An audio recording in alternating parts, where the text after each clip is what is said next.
এটা হচ্ছে দেগঙ্গায় বোমাবাজির অভিযোগকে ঘিরে উত্তপ্ত উত্তেজনা দেগঙ্গার বেড়াচাপা ২ নম্বর ব্লকে। দেখুন সেই ঘটনা, একেবারে বাড়িতে হামলার অভিযোগ, হামলা বেড়াচাপা ২ নম্বর পঞ্চায়েত এলাকার ঘটনা। আইএসএফ তৃণমূল মারামারিতে উত্তেজনা দেখুন।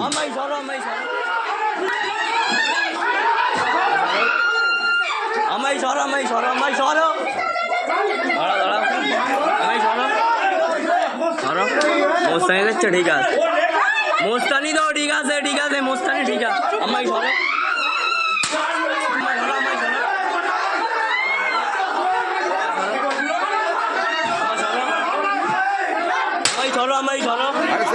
বাড়িতে হামলার অভিযোগ, ঘটনার মুহূর্তের ভিডিও ভাইরাল। কথা বলবো প্রতিনিধি জিয়াউলের সঙ্গে। জিয়াউল, কি হয়েছে ঘটনাটা? দেখো, একেবারে দেগঙ্গা থানার বেড়াচাপা ২ নম্বর গ্রাম পঞ্চায়েতের উত্তর চাঁদপুর এলাকা। এখানে এক আইএসএফ কর্মীর বাড়িতে ভাঙচুরের অভিযোগ, অর্থাৎ তার সেই ভাঙচুরের মুহূর্তের ছবি কিন্তু ভাইরাল। কিন্তু যেটা স্পষ্ট, এই ভাইরালের ছবি আগে যেটা জানায় যে এই ঘটনায় কিন্তু এখনো পর্যন্ত উভয় পক্ষের ৫ জন কিন্তু আহত। একদিকে তৃণমূল কংগ্রেসের ২ জন, অন্যদিকে আইএসএফ এর কিন্তু ৩ জন আহত হচ্ছে, এমনটাও কিন্তু এলাকা সূত্রে জানা যাচ্ছে। কিন্তু মূলত এলাকা যেটা জানা যাচ্ছে, আইএসএফ কর্মী সমর্থকরা তারা একটা ফুটবল ম্যাচের আয়োজন করে, সেখানে জেতার পর পিকনিকের ব্যবস্থা করে এবং সেই পিকনিকের পর থেকেই কিন্তু সেখানে এলাকায় বাজি পাঠানো হচ্ছিল, এমনটা অভিযোগ। কিন্তু তৃণমূল যেটা অভিযোগ করছেন যে আইএসএফ কর্মী সমর্থকরা পরপর গ্রামে বোমাবাজি করে, ফলে বোমাবাজি আহত হয় বেশ কয়েকজন, এমনটা অভিযোগ। কিন্তু পরবর্তীকালে আইএসএফ এর দাবি শুধুমাত্র বোমাবাজি চক্র পাঠিয়েছে, কিন্তু তৃণমূল সমর্থকরা গিয়ে সেই আইএসএফ কর্মী সমর্থকের বাড়ি ভাঙচুর করে এবং সেই ভাঙচুরের মুহূর্তের ছবি কিন্তু ইতিমধ্যেই ভাইরাল হয় এবং ইতিমধ্যেই কিন্তু উভয় তরফের ৫ জন আহত হয়। কিন্তু সামান্য ফুটবল খেলাকে কেন্দ্র করে সেখানে একদল জিতে যায় এবং সেই জেতাকে পিকনিকের পরে চকলেট ফাটানো, কিন্তু সেখান থেকে কেন বোমাবাজি? তৃণমূলের যেটা অভিযোগ যে পঞ্চায়েত সদস্য তারা নাকি দলবল নিয়ে গিয়ে মারধর করেছে। অন্যদিকে তৃণমূল পঞ্চায়েত সদস্য যেটা অভিযোগ যে আইএসএফ কর্মী সমর্থকরা এলাকায় বোমাবাজি করছে, এলাকায় অশান্তি করছে বলে তারাই কিন্তু এলাকা অশান্ত পাকাচ্ছে এবং তৃণমূল পঞ্চায়েত সদস্যকে বেধড়ক মারধর করা হচ্ছে। এবং প্রসঙ্গ তিনি আরো জানিয়েছেন বেশ কয়েকদিন আগে তার বাড়ির সিঁড়ির তলায় কিন্তু বোমাবাজি বা বোমা পাওয়া যায় এবং সেই বোমায় কিন্তু বেশ কয়েকজন শ্রমিক আহত হয়েছিল। তখন তার স্পষ্ট দাবি ছিল এর সঙ্গে আইএসএফ যুক্ত রয়েছে এবং তারাই এলাকায় বোমাবাজি সন্ত্রাস করার জন্য এলাকা অশান্ত করছে এবং তার জন্য রাতভর বোমাবাজি করেছে। কিন্তু তৃণমূল সমর্থকরা তার বাড়িতে হামলা করেছে, তারপর অভিযোগ অস্বীকার করেছেন, ফলে যথেষ্ট উত্তেজনা ছড়ায় এই মুহূর্তে চাঁদপুর এলাকায়। আসবো জিয়াউল, এই মুহূর্তে যে ছবি আপনারা দেখছেন নিউজ 18 বাংলায়, আপনাদের জানাই দেগঙ্গা থানার বেড়াচাপা ২ পঞ্চায়েতের উত্তর চাঁদপুর এলাকার ঘটনা।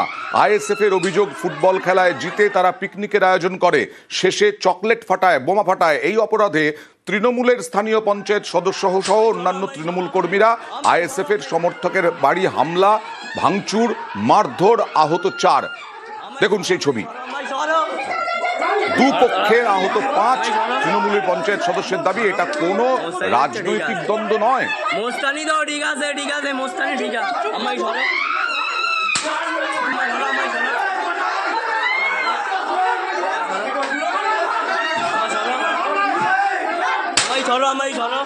আরো একবার কথা বলবো প্রতিনিধি জিয়াউলের সঙ্গে। জিয়াউল, রাজনৈতিক দ্বন্দ্ব নয় বলছেন তৃণমূলের পঞ্চায়েত সদস্য, কিন্তু রাজনৈতিক উত্তেজনা একেবারে ছিল বলা যায় এবং সেটাই বিস্ফোরণ হলো।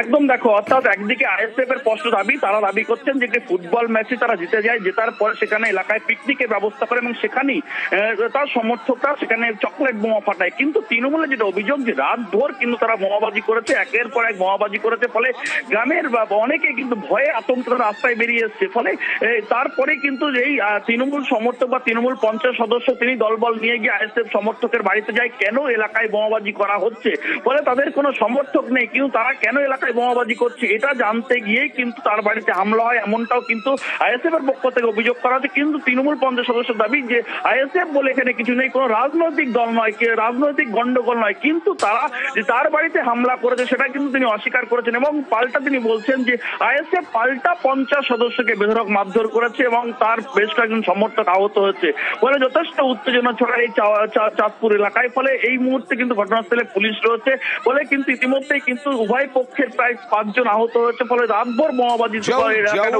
ভাঙচুর যেটা দেখছি এটা কতক্ষণ চলে, পুলিশ কি করছিল? দেখো, ঘটনাস্থলে যারা একেবারে তৃণমূল পঞ্চায়েত সদস্য যারা স্পষ্ট দাবি যে যখনই এলাকায় রাতভর বোমাবাজি হয় তখনই পুলিশকে ফোন করা হয়, কিন্তু সকালের দিকেও নতুন করে বোমাবাজি হয় এবং তখনই আইএসএফ পুলিশকে খবর দেওয়া হয়, কিন্তু পুলিশও সেই মুহূর্তে পৌঁছায়। কিন্তু পুলিশ যখন গ্রামে ঢোকে সেই মুহূর্তেই কিন্তু এই আইএসএফ কর্মী সমর্থকদের বাড়ি তুমি দেখতেই পাচ্ছ, সেই ছবিটা ভাইরাল হয়েছে, লাঠি সোটা নিয়ে কিন্তু এই আইএসএফ কর্মী সমর্থককে মারধর করা হয় এবং তার বাড়ি থেকে বের করানোর চেষ্টা হয় এবং তার বাড়ির যথেষ্ট আঘাত করা হয় বাঁশ লাঠি দিয়ে। ফলে ইতিমধ্যেই কিন্তু এই ঘটনা এখনো পর্যন্ত উভয় পক্ষের 5 জন আহত হচ্ছে। ফলে এলাকায় যথেষ্ট উত্তেজনা রয়েছে, ঘটনাস্থলে পুলিশ ব্রিগেড বসানো হয়েছে। পরবর্তীকালে নিশ্চয়ই এইটার বিস্তারিত আমরা নিয়ে আসবো আপনাদের সামনে আরো খবর। আর কোচবিহারে মাথা ভাঙায় বিএসএফ এর গুলিতে চোরাচালানকারী নিহত হলো বিএসএফ এর গুলিতে। মাথা ভাঙার চেনা কাটা সীমান্তের ঘটনা, সীমান্ত দিয়ে চোরাচালানের চেষ্টা একদল দুষ্কৃতীর। কথা বলবো প্রতিনিধি রাজেশের সঙ্গে। রাজেশ, কি ঘটনা ঘটেছে? দেখো মাথাভাঙা 1 ব্লকের বৈরাগীরহাট গ্রাম পঞ্চায়েতের চেনাকাটা ভারত বাংলাদেশ সীমান্তে গতকাল রাত আনুমানিক 11:30 নাগাদ একদল বাংলাদেশি দুষ্কৃতী চোরাচালানের উদ্দেশ্যে ভারতে প্রবেশের চেষ্টা করে কর্তব্যরত বিএসএফ জওয়ানরা সে সময় তাদেরকে বাধা দেয়, কিন্তু যেটা সূত্র মারফত জানা যাচ্ছে সেই দুষ্কৃতীরা বিএসএফ এর উপর আক্রমণের চেষ্টা করে, আত্মরক্ষার্থে বিএসএফ গুলি চালায় এবং এই ঘটনায় একজন বাংলাদেশি দুষ্কৃতীর মৃত্যু হয়। মাথাভাঙা মহকুমা হাসপাতালে রাতেই বিএসএফ সেই দেহ উদ্ধার করে নিয়ে আসে। আজ কিন্তু মাথাভাঙা থানার আইসি এবং এসডিপিও ঘটনাস্থলে যায় এবং ঘটনার তদন্ত শুরু করে। গোটা ঘটনার তদন্ত চলছে বলে জানিয়েছে মাথাভাঙা থানার পুলিশ। ওকে,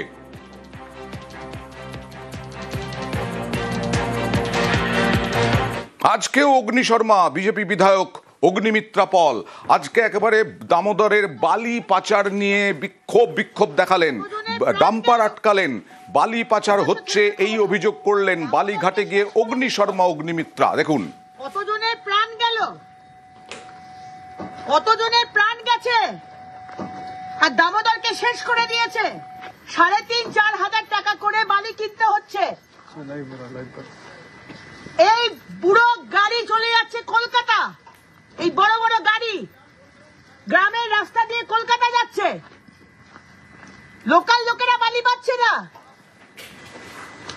আমাদের আসানসোলকে শেষ করে দিচ্ছে। সব ট্রাকে চাবি নে, তাড়াতাড়ি যা, জলদি যা तुम लोग, सब ट्रक के चाबी लो। पूरा सेटिंग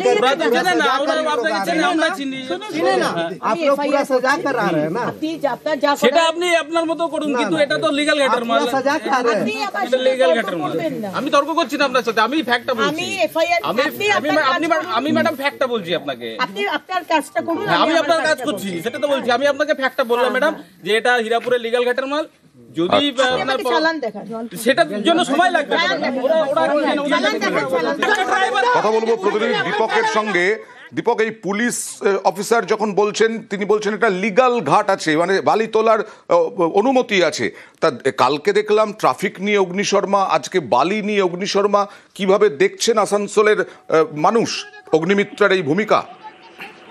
দেখো, একেবারে 24 ঘন্টার মধ্যে 2 জায়গায় দুটো আলাদা আলাদা রূপ দেখা গেল আসানসোলের দক্ষিণের বিধায়ক অগ্নিমিত্রা পলের।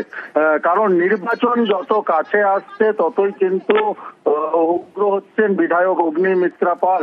গতকালকে আমরা দেখেছিলাম আসানসোল বাজারে যানজট দেখে তিনি গাড়ি থামিয়ে দেন এবং কর্তব্যরত ট্রাফিক পুলিশকে তিনি ধমক দিতে থাকেন। শুধু ট্রাফিক পুলিশই না, অটো চালক, টোটো চালককেও তিনি ধমক দেন। এবং আজকে যখন তিনি খবর পান সকালে কি ডামরা অঞ্চল দামোদর নদ থেকে বালি তুলে বেআইনি ভাবে পাচার হচ্ছে, সোজা চলে যান তিনি সেই দামোদর ঘাটে এবং সেইখানে যে লরি লাইন ধরে বেরোচ্ছিল সেই ঘাট থেকে, বালিঘাট থেকে, সেই লরিকে দাঁড় করিয়ে দেন এবং রীতিমতো এই লরিতে বেআইনি বালি ভাবে উত্তোলন করা হয়েছে তার দাবি তুলতে থাকেন। যদিও পুলিশের পক্ষ থেকে জানানো হয়েছে কি এই বালিঘাট বৈধ এবং সরকারের অনুমতি রয়েছে, সেই অনুমোদিত ঘাট থেকে বালি তুলে নিয়ে যাওয়া হচ্ছে। যদিও পুরো বিষয়টিকে প্রশাসনের পক্ষ থেকে খতিয়ে দেখা হচ্ছে এবং অগ্নিমিত্রার এই রূপকে সামনে যে দেখা যাচ্ছে গত 24 ঘন্টায় দুটো রূপ, তা নিয়ে কিন্তু সরব হয়েছে তৃণমূল কংগ্রেস। তিনি উন্নয়নের রাজনীতি না করে এইবার এইভাবে এই সংবাদ মাধ্যমে কিভাবে আসা যায় তার প্রচার করছেন তিনি। ক্রিমিনাল পুষতে হবে তো, বোম আনতে হবে, বারুদ আনতে হবে, রাইফেল আনতে হবে, বুথ রিগিং করতে হবে, মানুষকে ভয় দেখাতে হবে। আজকে কাউন্সিলর তরুণ চক্রবর্তী, আপনি জানেন না, আপনার তো সমস্ত পর্দা ফাঁস করেছি। আপনি কিভাবে বালি থেকে টাকা তোলেন, জমির ব্যবসা করেন, মানুষকে ভয় দেখিয়ে কেস দিয়ে দেন, আপনি জানেন না আপনার এলাকাতে হচ্ছে। আমি পুলিশকে ডেকেছি, পুলিশ আসুক, সমস্ত গাড়ি সিজ করুক, আমি দরকার হলে এফআইআর করব। আমরা এটার একটা মীমাংসা চাই। আমাদের দামোদর নদীকে আমরা শেষ করতে দেব না। এর আগেও দিদিকে আমি সম্মান করি, শ্রদ্ধা করি। দিদি এরকম ভিত্তিহীন যে কথাবার্তাগুলো তুলছে, আজকে যে বালি চলছে, বালির জন্য বন্ধ করার জন্যে এর আগে আমি চিঠি করেছি 2022 এবারে উনি যদি এসে, আজ উনি জানেন না ওনার বিধানসভা এলাকাতে কি হচ্ছে কি যাচ্ছে, আজকে হঠাৎ ওনার ঘুম ভেঙেছে, উনি তো এইটিকে চিঠি করেছেন, আসুক, আমরা সব সময় সরব আছে, আমার নিজের জায়গায় আমি পরিষ্কার আছি।